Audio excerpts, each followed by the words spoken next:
Και σήμερα σε αυτό το vlog να σας πω τι ήταν αυτές τις φωτογραφίες που έχω στο βίντεο που θα ανέβει αύριο και σε κάποιο βίντεο θα σας δείξω γιατί δεν ανεβάζω όλο το βίντεο που είχα πάει Φοινικούρα προς Σπάρτη και Σπάρτη προς Αθήνα.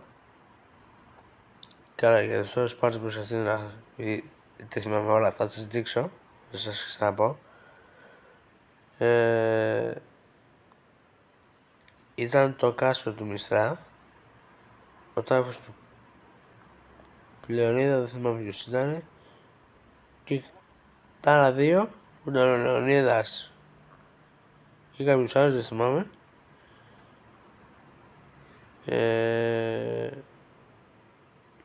Αυτά. Όπως ναι, ήταν λίγο, δεν καταλαβαίνετε, πηγαίνετε το βίντεο και θα καταλάβετε. Δηλαδή αύριο μας δείτε το βίντεο και θα καταλάβετε σε κάποιο σημείο. Γεια σας.